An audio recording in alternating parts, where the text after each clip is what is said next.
Shri Joseph, ഇപ്പോൾ ഈ കാസർഗോഡ് ഉണ്ടായ വാഹനാപകടം, ബസ് മറിഞ്ഞ അപകടം, അങ്ങേക്ക് എന്തൊക്കെ വിവരങ്ങൾ നൽകാനാകും? കേട്ടില്ല.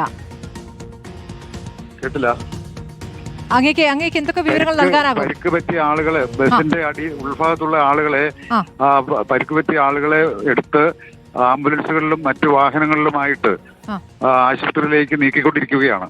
ഏത് ആശുപത്രിയിലേക്കാണ് മാറ്റുന്നത്? ചെറുപുഴ ഉൾപ്പെടെ ചെറുപുഴ പരിയാരം മെഡിക്കൽ കോളേജ്, ചെറുപുഴ ഹോസ്പിറ്റലുകൾ, പ്രൈവറ്റ് ഹോസ്പിറ്റലുകൾ അടക്കം പയ്യന്നൂർ തുടങ്ങിയ ആശുപത്രികളിലേക്കാണ് കൊണ്ടുപോയിക്കൊണ്ടിരിക്കുന്നത്. ബസ്സിനകത്ത് ഇപ്പോഴും ആളുകൾ കുടുങ്ങി കിടക്കുന്നുണ്ടെന്നാണോ മനസ്സിലാക്കേണ്ടത്? അത് അല്പസമയം മാത്രമേ ആയിട്ടുള്ളൂ. ആളുകൾ എത്തി എടുത്തുകൊണ്ടിരിക്കുന്നതേ ഉള്ളൂ. ബസ് മുകളിൽ നിന്നും റോഡിൽ നിന്നും തെന്നിമാറി താഴെ ഒരു കുഴിയിലേക്കാണ് മറിഞ്ഞത്. അപ്പൊ അവിടെ ബസ് ചെരിഞ്ഞു കിടക്കുകയാണ്. വെട്ടിപ്പൊളിച്ച് എടുത്തുകൊണ്ടിരിക്കുന്നതേ ഉള്ളൂ. എത്ര പേരുണ്ട് അതിൽ അറിയാൻ പറ്റുന്നുണ്ടോ? അത് വലിയ ബസ്സായിരുന്നു. 50ഓളം ആളുകൾ ആ ബസ്സിലുണ്ടായിരുന്നു. അതിലൊരു 30ഓളം ആളുകൾ പരിക്ക് പറ്റാതെ പുറത്തെത്തിയിട്ടുണ്ട്. ബാക്കി ആളുകൾക്ക് വേണ്ടിയിട്ടാണ് തെരച്ചിൽ നടത്തിക്കൊണ്ടിരിക്കുന്നത്. ശരി, അങ്ങിപ്പോൾ അതിന് അടുത്താണോ ഉള്ളത്? ഞാൻ അവിടെയല്ല ഉള്ളത്. ഞാൻ കുറച്ച് ദൂരത്താണുള്ളത്. ഞാൻ കൃത്യ വിവരങ്ങൾ അന്വേഷിച്ചുകൊണ്ടിരിക്കുന്നതേ ഉള്ളൂ.